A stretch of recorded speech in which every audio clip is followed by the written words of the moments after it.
Kama hii ndio wanaona ikiona vizuri ni sawa.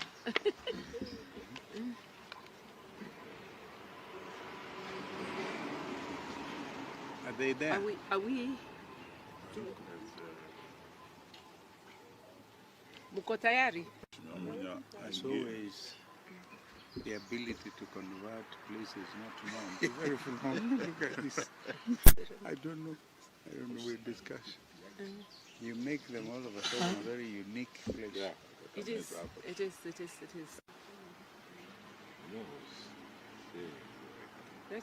David, kujeni bana. Then you can.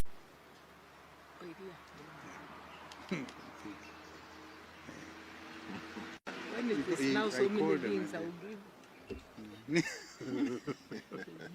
You want to start with apologies? Oh. We'll just name. Tuko set, eh? Let's do setting up. Oh. You come. So, certainly a critical state. No. Let's. Yes. Yeah. Yeah. It looks nice. Yeah. So are we ready now? We begin by thanking you for. We have something to say to you. Before it is said by my brother, Honorable Kalonzo Musyoka, we have two colleagues who would have wanted to be with us, but were away on other duties. One of them is Honorable Gideon Moi. The other one is, so they are with us in spirit. They're not here, but they share the sentiments we are about. So my brother, go ahead. This is for immediate release.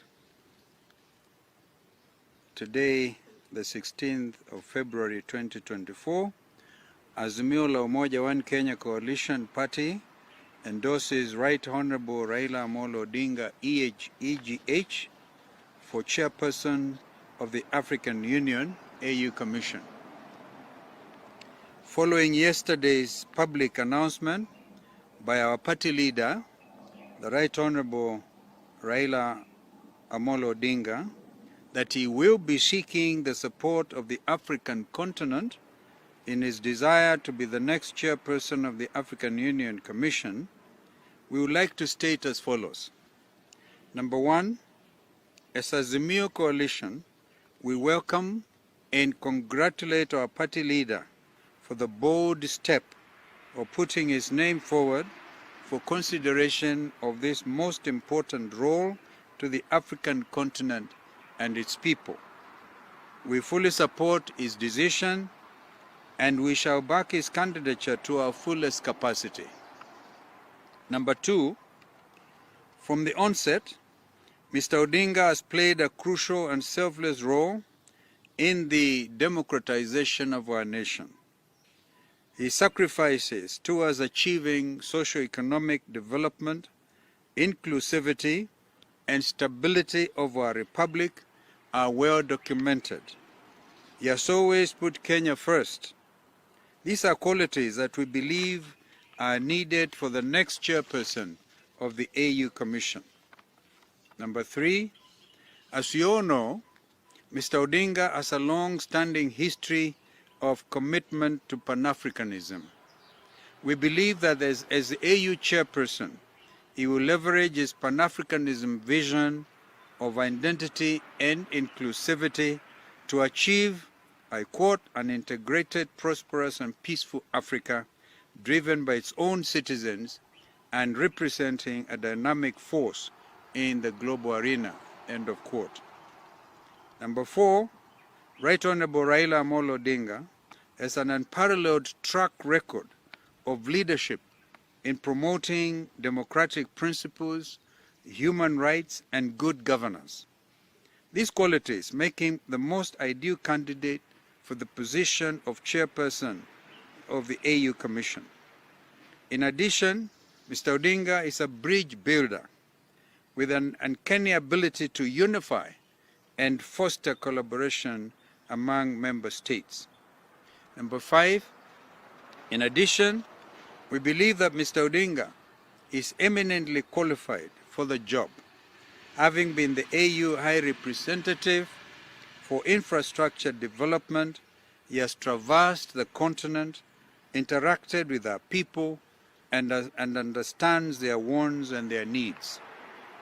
Number 6, we are aware that this is East Africa's turn to head the AU Commission, and we do pray that the East African community, the EAC, will support this bid of one of their most illustrious sons. Number 7, we are confident that Mr. Odinga's candidature for the position of AU chairperson will garner overwhelming support from all corners of the continent. His broad appeal and international name recognition as a statesman committed to Africa's progress makes him the right and best candidate for the job. Number 8, we call on all our compatriots to give bipartisan support and ensure that Mr. Odinga's bid is successful. Mr. Odinga's win will be a win for Kenya, the region, and indeed the continent. Number 9, Azimio remains focused and united on issues close to the people, and we give our assurance of our commitment to always address their concerns. I thank you. Asanteni sana. Thank you. Weekend jema. Tulikuwa tumekubaliana ikiwezekana iwe as very clear as that, bila kuongeza. Thank you, General.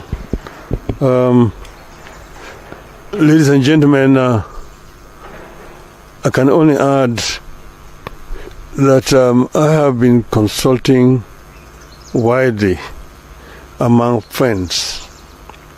As the General said, he is one of my closest friends on the continent. And I intimated to him that if there should be interest, I will myself be keen to serve the continent of Africa. Mainly because as a Pan-Africanist, I believe strongly that Africa is playing in a league that it should not play. That Africa deserves better. Africa is we can say, the cradle of humanoid species. The first human who walked on this earth was an African. And Africa is also the cradle of human civilization. The Africans started using steel and steelwares before any other human beings elsewhere started doing so. Africa is the richest continent on the planet Earth in terms of minerals and general raw materials. It is a paradox that the richest in terms of resources is also the poorest. This is something that we need to reverse. And it can only be reversed if we as a continent marshal all our resources for the faster socio-economic growth of our continent. And African economies can complement each other. I have served the AU in the capacity as infrastructure high representative. That position gave me a good advantage to be able to learn about each and every African continent, country, what they have, the comparative advantages, and so on. And I believe that working together with all these countries, we can be able to emancipate Africa. There is right now brain drain out of our continent. It is also actually appalling to see young African people drowning in the Mediterranean in search of greener pastures out of the continent. This is something that can also be reversed. Those are the ones that can get to the Mediterranean. Some perish on the Sahara. Yeah. So before they get to the Mediterranean. But all the same, the fact is that they end up all dying. It's a tragedy that ought to be reversed. And because of all these considerations that I am inclined to accept the challenge. Should the leadership of Africa want my services, I am ready and offer myself to be of service to this continent. And I've asked my friend to continue to be a good ambassador and talk. Shame on them! Shame on them! Shame on them!